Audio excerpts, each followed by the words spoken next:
마태복음 3장 1절로 12절 말씀.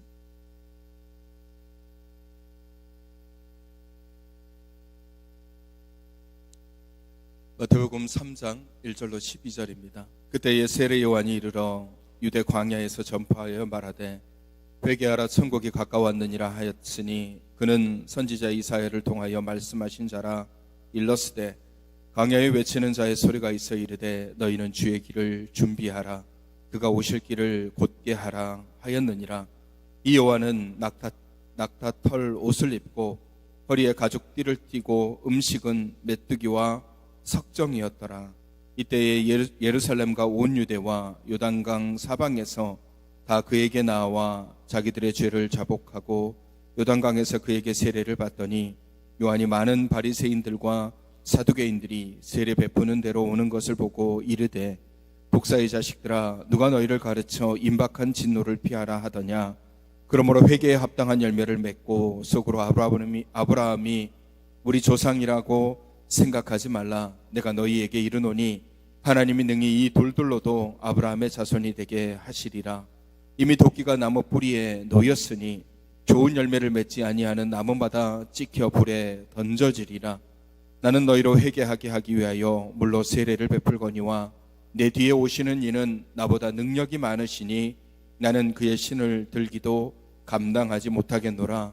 그는 성령과 불로 너희에게 세례를 베푸실 것이요 손에 키를 들고 자기의 타작마당을 정하게 하사 알곡은 모아 곳간에 들이고 죽정이는 꺼지지 않는 불에 태우시리라.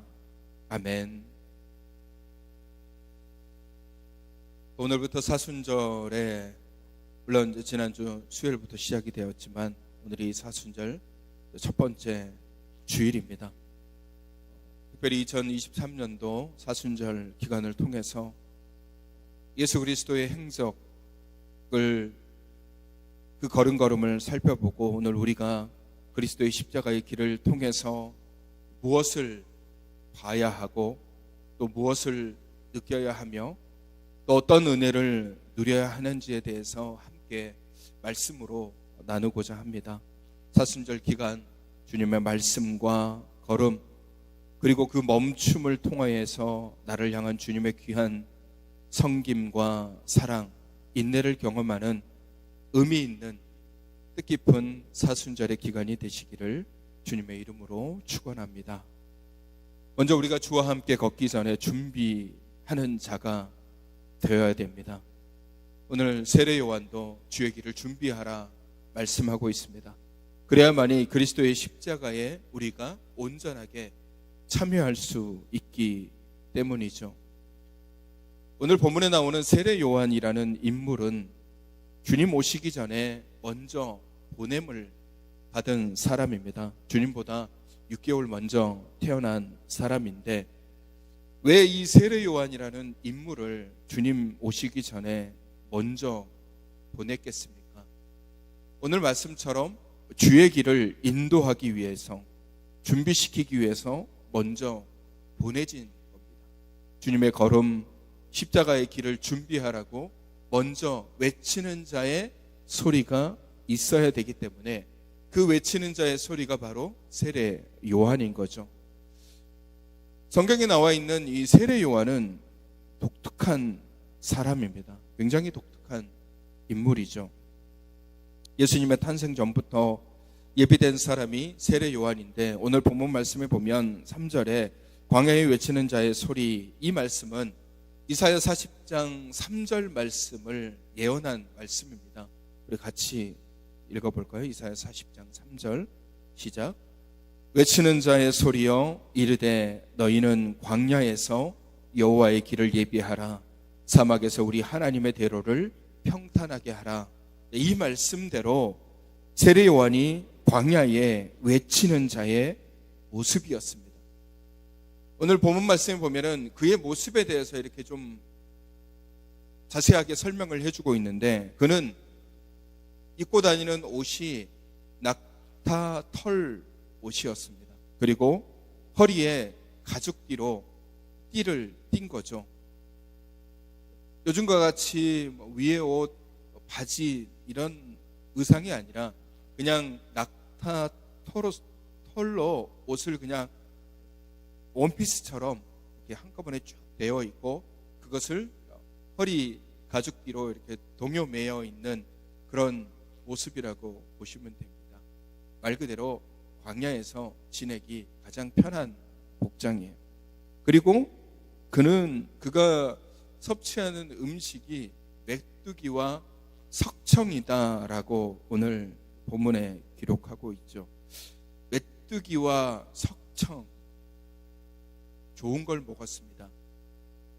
흔히 말하는 웰빙 음식, 건강 음식. 메뚜기도 그렇고 석청은 지금도 귀한 음식이지만 당시에도 석청이라고 얘기하면 굉장히 귀한 음식이죠. 그래서 이 부분만 보면 세례 요한이 나름 잘 먹고 좋은 거 먹고 그렇게 보냈네 라고 생각할 수도 있습니다. 근데 자세히 들여다보면 조금 상황이 다릅니다. 세례 요한이 활동하고 있는 이 유대 광야, 말씀을 잘 보셔야 됩니다. 유대 광야예요. 광야라는 곳이 어떤 곳입니까? 사막은 사막인데 모래가 가득 차 있는, 우리가 생각하는 여기 사하라 사막이라든지 모래만 잔뜩 있는 그런 곳을 의미하는 것이 아니라 광야인데 말 그대로 사막과 같은 곳인데 바위들이 많고 또 풀들이 듬성 되어 있는 그런 곳이에요. 굉장히 황폐한 곳이죠. 유대 광야에서 세례 요한이 이 활동을 하고 있습니다. 그러니까 결론적으로 얘기하면 유대 광야에는 메뚜기가 없습니다. 생각해 보십시오. 메뚜기의 주식이 뭐예요? 밀과 보리, 이런 풀이잖아요. 근데 광야에는 그런 게 없어요. 그런 게 없는데 어떻게 거기에 메뚜기가 서식을 할 수 있겠습니까? 그러면 멀리서 잡아놓은 메뚜기를 가공해서 가공된 메뚜기를 사도 바울이, 아니 세례 요한이 샀겠건 구입을 했겠거니라고 생각할 수 있겠지만 사실은 그렇지 않습니다.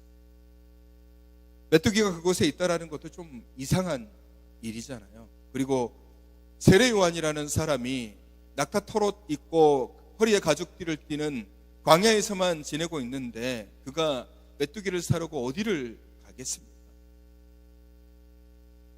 히브리어로 메뚜기는 하갑임이라는 단어를 씁니다. 하갑임. 히브리어로 쥐엄나무라는 나무가 있는데 그 쥐엄나무의 히브리어가 하루빔입니다. 하갑임과 하루빔 단어가 비슷하죠. 당시에 쥐엄나무 열매, 쥐엄 열매를 당시 유대 지역에서는 메뚜기 열매라고 불렀습니다. 메뚜기 열매. 그리고 초기 기독교인들도 쥐엄 열매를 보면서 이거는 세례 요한의 빵이라고 이름을 붙였다라는 이야기가 있습니다. 그러니까 쥐엄 나무의 열매가 한마디로 말하면 메뚜기 열매인 것이죠. 유대 광야에는 메뚜기가 없었습니다. 그러면 세례 요한이 메뚜기를 먹었다라는 얘기가 나오는데 그 메뚜기가 곤충 메뚜기를 의미하는 것이 아니라 말 그대로 쥐엄 열매, 그 열매를 먹은 것입니다. 메뚜기 열매. 성경에는 쥐엄 열매가 딱 한 번 기록되어져 있습니다.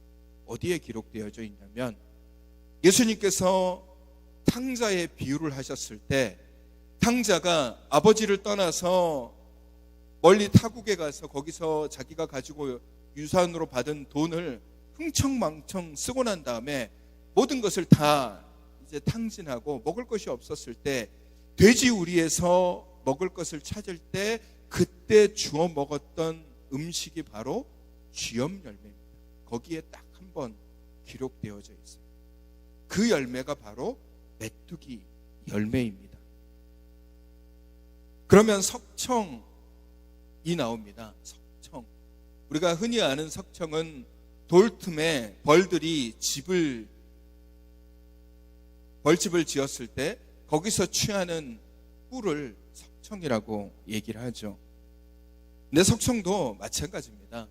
석청이 얼마나 귀한 겁니까? 지금도 귀하지만 그때도 귀한 거죠. 유대인들에게는 폐하법이라는 법이 있습니다. 폐하법. 이거를 흔히 모퉁이 법이라고 이름이 불려지는데, 레위기 23장 22절에 이런 말씀이 있습니다. 너희 땅에 곡물을 벨 때에 밭 모퉁이까지 다 베지 말며 떨어진 것을 줍지 말고 그것을 가난한 자와 거류민을 위하여 남겨두라. 나는 너희의 하나님 여호와니라. 라는 이 레위기의 말씀에 따라서 제정된 게 바로 폐하법입니다. 이 폐하법은 말 그대로 어떤 곡식을 거둬들이고 뭔가 열매를 딸 때 전부 다 따지 말고 어떤 모퉁이 구석진 곳에 있는 부분은 남겨둬라. 그래서 그 남겨진 것을 통하여서 아주 가난한 사람이라거나, 예를 들면 과부, 어린아이, 또 이런 사람, 나그네들, 멀리서 타지에서 왔는데 먹을 것이 없는 사람들이 먹을 수 있도록 남겨두는, 그게 바로 폐하법이에요. 모퉁이법이라고 얘기하죠. 그것이 그냥 일반 곡물에만 해당되는 것이 아니라 과일도 마찬가지예요. 과일을 딸 때 일정한 부분도 남겨놓지만 그 과일에서 떨어진 과일 같은 거 있잖아요. 사과가 떨어지든지 석류가 떨어지든지 이런 그 떨어진 과일들을 거둬들이지 말라. 이것들은 그냥 말 그대로 가난한 사람들, 그 사람들을 위해서 남겨두라라고 얘기를 합니다. 석청이라는 것은 여기에서 나온 말이에요. 석청은 종려나무 열매를 얘기합니다. 종려나무 열매가 굉장히 달다고 해요. 폐하법을 통하여서 종려나무의 열매를 막 걷어들이다가 보니까 이 종려나무가 열매가 떨어졌는데 이것이 돌틈에 떨어진 종려나무 열매들이 있는 거예요. 그래서 그 돌틈에 떨어진 종려나무 열매를 석청이라고 얘기를 하는 것입니다. 말 그대로 벌꿀을 따서 먹는, 어떻게 보면은 이게 좀 뭔가 부유하고 뭔가 가지고 있고 좋은 걸 먹고 있는 것 같이 보여지는 오늘 본문 말씀이지만, 실상 그 안으로 들어가 보면은 세례 요한이 얼마나 검소하게 삶을 살아갔는지를 알 수가 있는 거예요. 메뚜기와 석청 이렇게 얘기하면 괜찮게 먹었네, 나름 좋은 거를 먹었네 라고 얘기할 수 있지만, 이게 다 나무 열매인 거예요. 그것도 흔하디 흔한 나무 열매와 누군가가 수확하고 난 떨어진 그런 열매들, 그런 것들을 말 그대로 주워 먹은 거죠. 그러니까 세례 요한은 그렇게 먹은 것입니다. 굉장히 경건한 삶을 살아왔던 사람인 거예요. 그랬기 때문에 오늘 사도 바울이 외치는 회개하라 천국이 가까웠느니라 라고 얘기하는 이 외침, 너희는 주의 길을 예비하라라고 외치는 이 외침이 많은 사람들에게 진정성 있게 다가오는 이유가 바로 그런 거예요. 만약에 여러분 생각해 보십시오. 광야에서 외치는 자 세례 요한이 남들이 먹지 못하는 좋은 것들, 남들이 누리지 못하는 좋은 것들을 누리면서 넌 회개해야 돼, 넌 주의 길을 예비해야 돼 얘기하면 받아들이는 사람이 지는 좋은 거 먹으면서 우리한테 이런 얘기를 왜 하는 거야? 라고 반발할 수 있는 거예요. 근데 실상 세례 요한의 모습을 보면은 누구보다도 겸손하고 누구보다도 경건한 삶을 살아왔다는 것을 오늘 그가 입고 있는 옷과 그가 먹는 음식을 통해서 분명하게 알 수 있는 겁니다. 그러니까 다른 종교 지도자들과는 다른 모습이었기 때문에 정말 수많은 사람들이 세례 요한 앞에 가서 자신의 죄를 자복하고 또 세례를 받게 된 것입니다.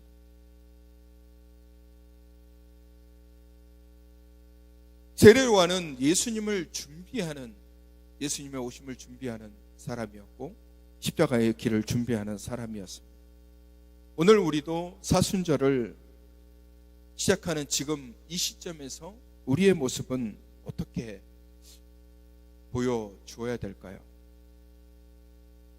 우리의 모습 속에서 허식적인 부분은 없는지, 종교적인 모습만 갖추고 있지는 않은지를 우리가 먼저 스스로를 살펴보아야 됩니다. 그래야 우리가 온전히 주의 길을 준비하는 자가 되어서 그리스도의 십자가에 참여할 수 있기 때문에 그렇습니다. 여러분은 십자가를 위해서 뭘 준비하고 있습니까? 우리는 무엇을 준비해야 될까요? 주의 길을 준비하는 자가 되어야 되는데 우리는 뭘 준비해야 되겠습니까? 세례 요한은 광야에 외치는 자의 소리였습니다. 그래서 그는 스스로 연단하고 경건하게 절제하면서 의로운 삶을 살아갔습니다. 그의 준비는 앞으로 오실 그리스도를 위하여 자기 자신이 그를 위한 밑거름이 되기를 바랬습니다. 그래서 자기보다 자기 뒤에 오는 분이 더 앞서기를 원했고 더 위대한 분이다라는 사실에 대해서 나는 그의 신을 들기도 감당하지 못한 나는 그런 존재다라고 스스로를 굉장히 겸손하게 낮추고 있습니다. 이런 사람이 바로 주의 길을 준비하는 사람의 모습인 겁니다. 오늘 본문 말씀 그리고 세례 요한의 모습을 통해서 오늘 우리가 주의 길을 준비하는 자의 모습이 어떤 모습이어야 되는지에 대해서 자세하게 한번 살펴보도록 하겠습니다. 먼저 세례 요한은 어떤 사람이었습니까? 외치는 자였습니다. 세례 요한이 외치는 그 목소리가 어떤 목소리였습니까? 회개하라, 천국이 가까웠다라고 외쳤습니다. 진리를 선포하고 복음을 증거했습니다. 주의 길을 걷는 사람은 주의 길을 걷겠다라고 얘기하는 사람들, 십자가의 길을 걷는 사람들은 결국 주님의 진리를 붙잡고 살아가야 되는 사람들이어야 됩니다. 진리를 알지니 진리가 너희를 자유롭게 하리라 라고 말씀하셨습니다. 세례 요한은 진리를 선포하는 사람이었습니다. 어느 누가 사람들에게 당신들 회개해야 됩니다, 당신들 회개해야 됩니다라고 외치는 사람들이 어디 있겠습니까? 그리고 그 앞에 나오는 바리새인들과 사두개인들, 거짓된 종교 지도자들에게 그들 면전에다 대고 너희들은 독사의 자식들이다 라고 소리칠 수 있었던 것도 그가 진리 안에서 하나님의 말씀을 온전히 붙잡고 있었기 때문에 담대하게 외칠 수 있었던 겁니다. 우리는 그리스도의 진리와 정의를 외치는 자가 되어야 됩니다. 무엇이 하나님의 정의이고 무엇이 하나님께서 우리에게 말씀하시고 지키라 하신 말씀인지를 제대로 알고 전해야 됩니다. 그리스도의 교회에서 사람들에게 전파되는 진리의 메시지는 그 첫 번째는 회개예요. 회개하라.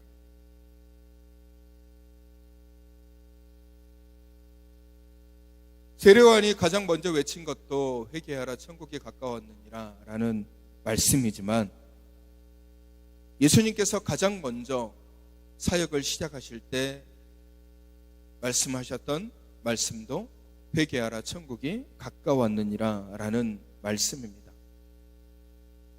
어느새 언제부턴가 교회 안에서 회개의 목소리들이 사라지고 있습니다. 회개하라라는 얘기가 사라집니다. 왜냐? 듣고 싶어 하지 않기 때문에 그래요. 언제부턴가 듣고 싶어 하지 않습니다. 내가 왜 회개하라는 말 들어야 되지? 라는 그런 마음들이 사람들의 마음속에 있기 때문에 그래요. 그리고 그런 말들을 듣고 싶어 하지 않습니다. 사람들이 듣고 싶어 하는 목소리는 잘 될 거다, 회복이 될 거다, 치유가 될 거다, 일어날 거다, 잘 될 거다, 더 많이 가질 수 있을 것이다, 희망적일 것이다 라는 그런 메시지를, 그런 소리를 듣고 싶어 하지, 회개하라 라는 목소리를 듣고 싶어 하지는 않습니다. 회개하라 라는 목소리는 그게 뭐겠습니까? 너는 죄인이니까 그 죄를 자복해야 돼, 그 죄를 내려놔야 돼 라는 얘기예요. 회개하라라는 목소리는 결국 어떤 얘기입니까? 당신은 죄인입니다 라고 얘기하는 것과 같은 얘기예요. 그러니까 듣고 싶어 하지 않는 거예요. 내가 왜 죄인이지?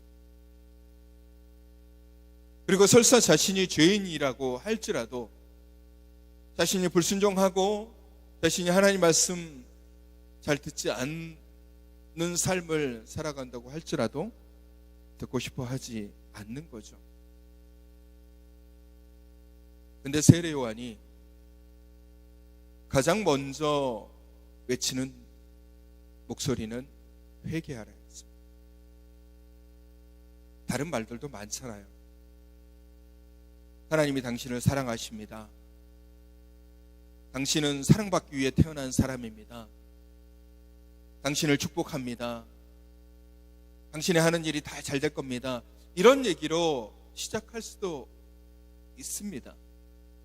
그러나 세례 요한이 회개하라 천국이 가까웠느니라 라고 외치는 이 소리는 진리, 가장 귀한 복음의 핵심이기 때문에 이 얘기가 빠지고서는 하나님의 말씀 속으로 들어갈 수 없기 때문에 이 말씀을 하는 겁니다.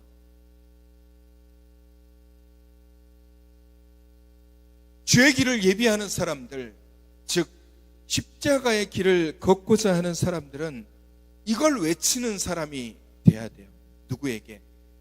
다른 사람들에게도 외쳐야 되는 사람들이 돼야 되지만 나 자신에게도 이 얘기를 해야 되는 사람들이에요. 스스로에게도 이런 얘기를 할 수 있어야 된다라는 겁니다. 세례 요한은 외치는 자였어요. 광야에 외치는 자의 소리, 그 소리가 분명히 있어야 되는 겁니다. 교회의 역할이 뭡니까? 여러분, 교회의 역할이 뭘까요? 하나님의 사랑을 증거하고 세상 사람들을 위로하는 그런 역할, 물론 그것도 교회의 역할이죠. 하지만 교회의 본질적인 역할은요, 진리를 선포하는 거예요. 그럼 진리가 뭡니까? 죄악 속에 허덕이는 사람들에게 회개하라고 촉구하는 것이 진리예요. 그리고 그것을 담대하게 외칠 수 있어야 됩니다. 십자가의 길을 건너라라고 얘기하는 것은 그 길을, 그 진리를 외칠 수 있어야 되는 것입니다. 하나님의 정의, 그리스도의 정의, 그리스도의 말씀, 이것을 담대하게 전할 때 비로소 우리는 진리 안에서 자유로움을 누릴 수 있는 겁니다. 두 번째는 스스로 경건함을 세워야 됩니다. 지엄 열매와 종려나무 열매를 먹고 광야에서 낙타털 옷을 입고 살아가는 세례 요한은 경건하게 살아가려고 발버둥을 치는 인물이었습니다. 그가 그렇게 살아간다는 것 자체가 얼마나 경건하게 살려고, 검소하게 살려고 했는지를 보여주는 거예요. 수많은 사람들이 세례 요한 앞에 다가옵니다. 오늘 말씀을 보면은 예루살렘과 온 유대와 요단강 사방에서 다 그에게 다가왔다라고 얘기해요. 수많은 사람들이 세례 요한을 보기 위해 다가옵니다.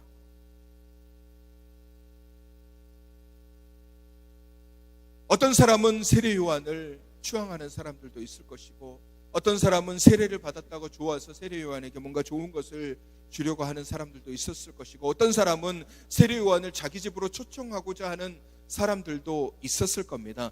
그런 수많은 상황 속에서 세례 요한은 스스로를 검소하게 그리고 경건하게 살아가기 위해서 끊임없이 발버둥을 치던 인물이었습니다. 광야에서 살아간다는 것 여러분 쉽지 않습니다. 광야에서 풀도 보기 힘들고 마실 물도 많지 않는 그런 유대 광야에서 메뚜기와 석청을 의지해서, 그것도 충분하게 공급되어져 있는 양이 아니에요. 제가 말씀드렸잖아요. 유대 광야라고요. 쥐염 열매와 종려나무 열매를 먹지만 이게 어마어마하게 풍족하게 있어서 그거를 막 먹는 게 아니라는 거예요. 광야입니다. 얼마 없어요. 풍족하게 먹고 있는 게 아닙니다. 때로는 부족하고 때로는 먹지 못할 때도 있고, 그런 환경이 바로 유대 광야예요.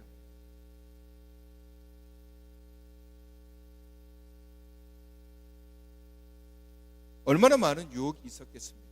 그를 초청하는 사람들, 좋은 곳으로 유인하는 사람들, 좋은 대접을 해주겠다라는 사람들. 그럼에도 불구하고 세례 요한은 주님을 기다립니다.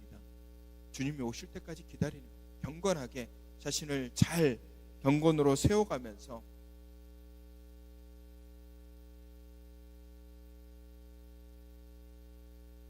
여러분, 주의 길을 준비하는 사람들이, 주님의 십자가를 따라가겠다라고 말하는 사람들이 경건과는 거리가 멀다라면 그것이 과연 십자가의 길이겠습니까? 주님께서 십자가를 따라오려거든 무엇을 하라고 말씀하셨습니까? 마태복음 16장 24절 말씀을 보시면 우리 함께 읽어볼까요? 시작. 이에 예수께서 제자들에게 이르시되 누구든지 나를 따라오려거든 자기를 부인하고 자기 십자가를 지고 나를 따를 것이니라. 예수님을 따라가려면 자기를 부인하고 자기 십자가를 지라고 말씀하고 계십니다. 경건하려 하지 않는 자는 자기가 짊어져야 할 십자가를 절대로 지지 않습니다. 그러니 결코 주님을 따라갈 수가 없는 거죠. 주의 길을 준비할 수가 없습니다. 세례 요한은 철저하게 자기 자신을 부인하면서 살았습니다. 광야에서 먹을 것, 입을 것, 지낼 곳 없는 곳으로 스스로 그 광야로 나아갔다라는 것 자체가 자신의 지금까지 삶을 부인하고 자기가 짊어져야 될 광야에 외치는 자의 목소리로서의 이 사명을 감당하기 위해서 광야의 길로 걸어간 겁니다. 스스로를 경건하게, 절제하며 검소하게 그렇게 보여주고 있는 것이죠. 이게 바로 주님의 십자가를 따르는 삶의 모습이어야 됩니다. 경건해야 되고 자기 절제가 있어야 되며 낮아져야 되고 진리를 붙잡아야 됩니다. 그래야만이 비로소 십자가를 볼 수 있는 것입니다. 세 번째는 하나님의 말씀으로 사는 것입니다. 세례 요한은 말씀을 선포했습니다. 앞서도 말씀드렸듯이 그가 가장 먼저 외쳤던 얘기가 예수 그리스도가 선포했던 말씀과 똑같은 말씀이죠. 어떤 말씀입니까? 하나님의 말씀을 선포한 겁니다. 하나님의 말씀을 제대로 이해하고 그 말씀대로 살아갔기 때문에 많은 사람들 앞에서도 당당하게 그 말씀을 전할 수 있었던 겁니다. 그는 어느 누구 앞에서도 두려울 것도 없고 또 말하지 못할 것도 없습니다. 대상자가 누군지는 중요하지 않아요. 어떤 사람이 그 앞에 오든지 그가 가장 먼저 한 얘기는 회개를 촉구하는 얘기였습니다. 바리새인들과 사두개인이 그 앞에 왔을 때 당시 바리새인들과 사두개인은 가장 높은 위치에 올라서 있는 종교적인 지도자들이에요. 거의 대제사장들과 동급으로 사람들 앞에서 설 수 있는 그런 사람들입니다. 그럼에도 불구하고 세례 요한은 그들에게 뭐라고 얘기합니까? 독사의 자식들아, 누가 너희를 가르쳐 임박한 진노를 피하라 하더냐라고 거침없이 얘기하는 거예요. 하나님 말씀을 붙잡는 사람들은 진리와 정의를 담대하게 증거할 수 있고, 그것은 하나님의 말씀을 제대로 이해하고 제대로 붙잡는 사람만이 가능한 것입니다. 말씀의 중심에 서 있는 사람들, 말씀으로 삶을 살아가는 사람들, 말씀에 의지해 말씀에 순종해 살아가는 사람들, 세례 요한은 딱 그런 사람의 표본입니다.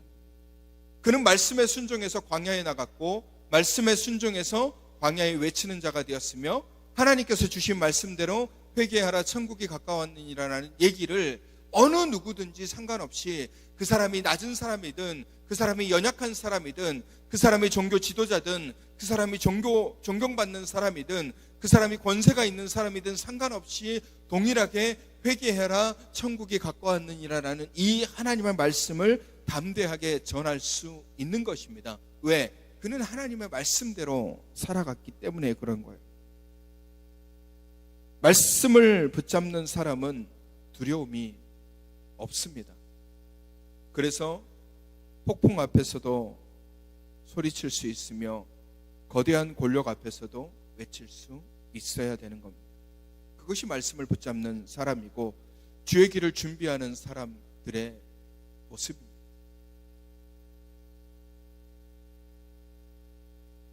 그리스도인들의 입에서 진리가 사라지고 그리스도인들의 입에서 하나님의 말씀의 힘이 사라지면 결국 세상의 시끄러운 소리들이 사람들을 뒤흔들어 놓고 무너뜨리고 상처를 줍니다.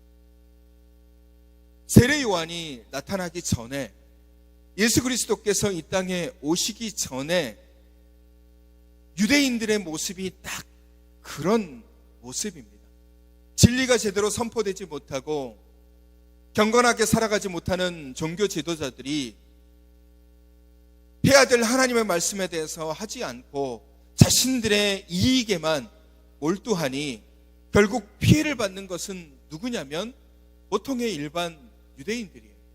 그들이 상처받고 그들이 힘들어하고 그들이 정말 종교적인 그런 감당할 수 없는 무게 때문에 이리저리 휘청거리면서 힘들어하고 무너지는 거예요. 외치는 자의 소리가 없으면 결국 힘들어하는 것은 보통의 사람들입니다. 하나님의 말씀이 온전하게 선포되지 못하면, 하나님의 말씀들이 온전하게 세상을 향해서 외쳐지지 않으면 결국 피해를 보는 쪽은 보통의 사람들이 피해를 받을 수밖에 없는 겁니다. 교회는 그러기 위해서 세워진 곳입니다.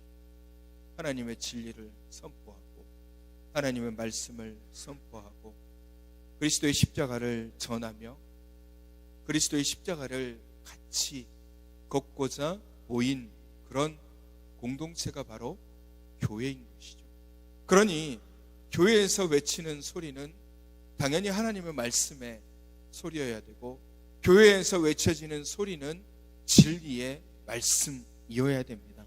그래야만이 주의 길을 우리가 온전하게 예비하고 준비할 수 있는 겁니다.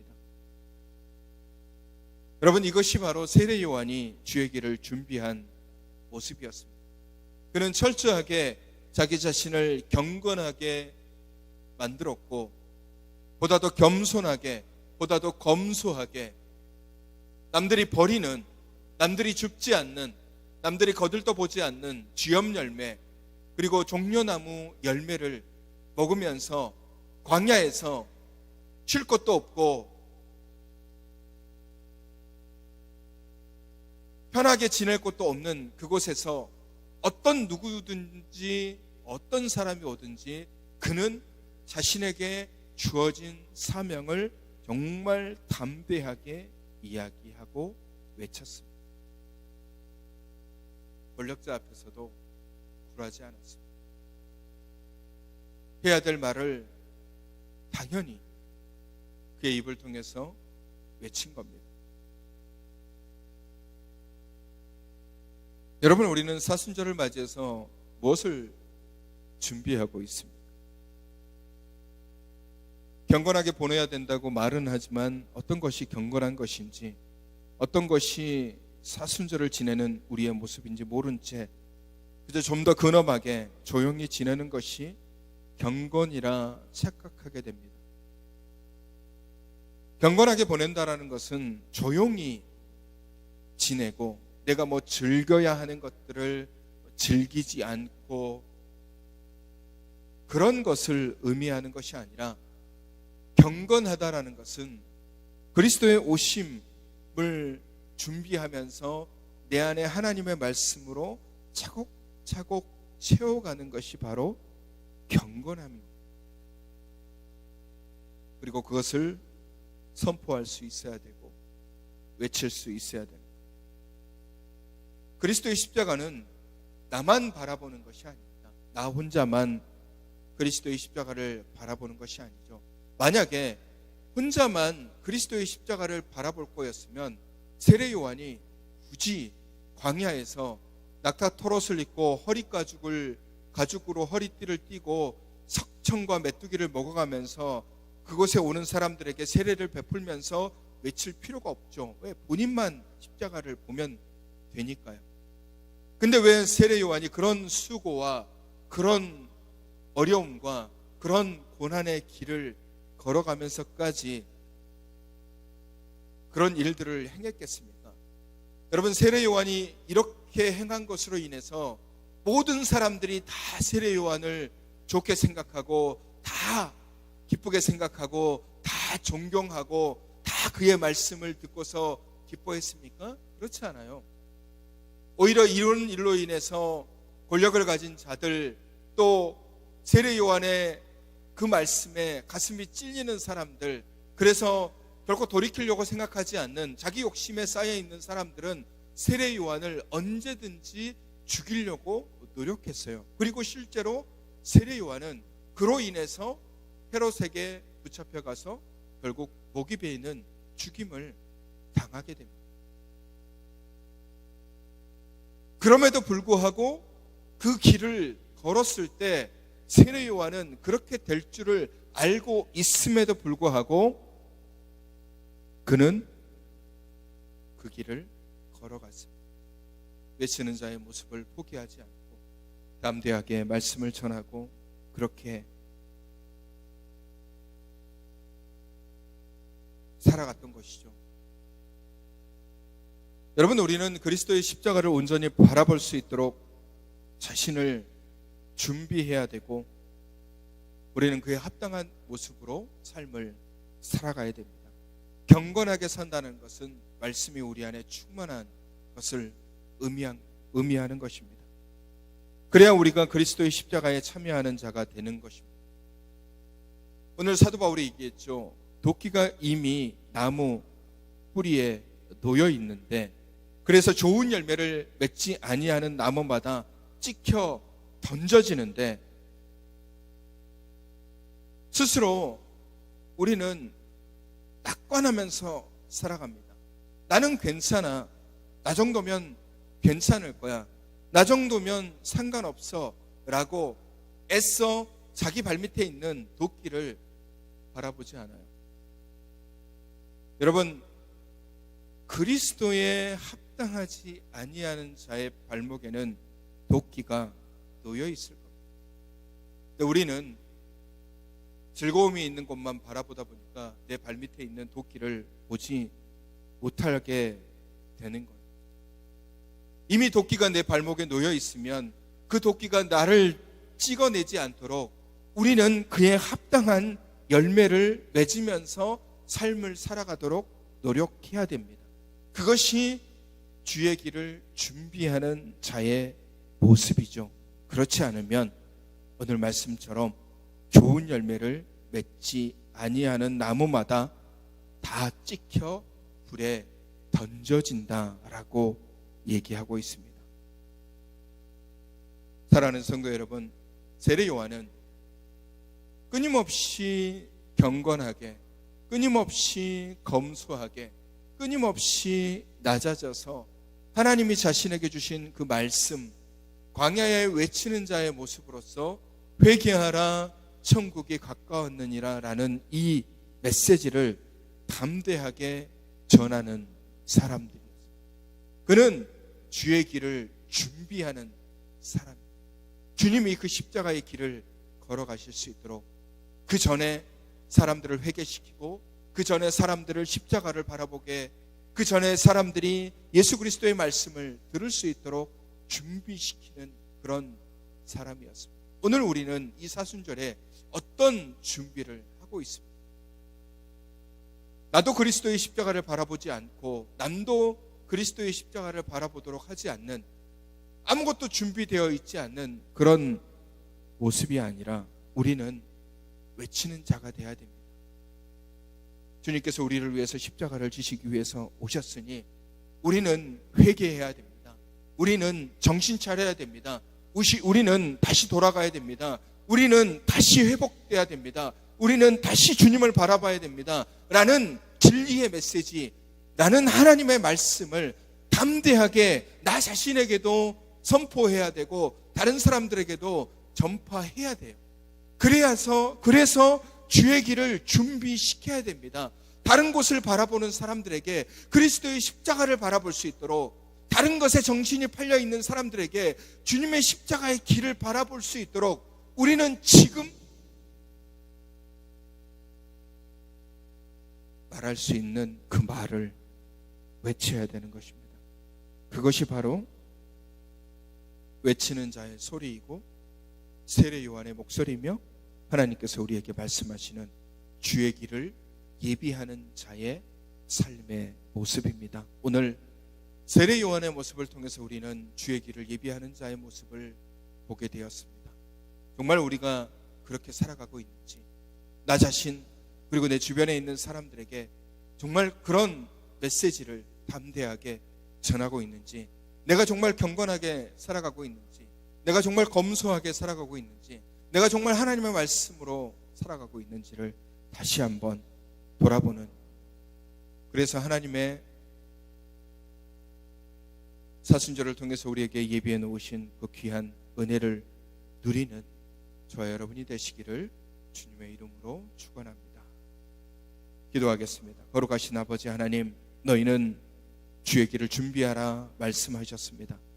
세례 요한과 같은 검소함과 경건함, 그리고 진리를 붙잡고 담대히 외치는 자의 소리가 되어 우리 주변에 있는 사람들에게, 그리고 나 자신에게 허황된 것을 바라보고 세상 즐거움에만 빠져있는 사람들에게 십자가의 길을 걷는 자가 될 수 있도록 광야에 외치는 자가 되는 저희들이 되게 하여 주시옵소서. 사순절 기간입니다. 우리는 좀 더 경건하게 주님이 우리의 삶 속에 십자가로 오셨음을 기억하게 하시고 그분이 내 안에 들어오시도록 나를 준비시켜 놀라운 주님의 은혜를 경험하는 뜻깊은 사순절의 기간이 되게 하여 주시옵소서. 연약한 지체들이 많이 있습니다. 연로하신 분들과 또 수술 후에 치유하고 계시는 분들, 또 여러 가지 어려움과 또 육신의 질병 때문에 힘들어하는 지체들, 회복하고 계신 분들, 마음의 상처와 아픔들, 시험에 빠져 있는 지체들, 하나님 각각의 사람들을 각각의 모습으로 주님께서 찾아가셔서 어루만져 주시고 위로하시고 권능의 손으로 붙잡아 주셔서 치유하시고 일으켜 세워 주시옵소서. 나라의 부름을 받아 군에 가 있는 청년과 멀리 타지에 있는 청년들, 그리고 함께 하지 못한 주의 귀한 백성들에게도 주님의 귀한 은혜로 충만하게 채워 주시옵소서. 이제는 우리 주 예수 그리스도의 은혜와 하나님 아버지의 사랑하심과 성령님의 교통하심이 광야에 외치는 자의 소리와 같이 회개와 진리와 말씀을 선포하며 경건함으로 사순절의 은혜를 누리기로 다짐하는 주님의 귀한 백성들 위해 이제로부터 영원까지 함께 하시기를 간절히 축원하옵나이다. 아멘.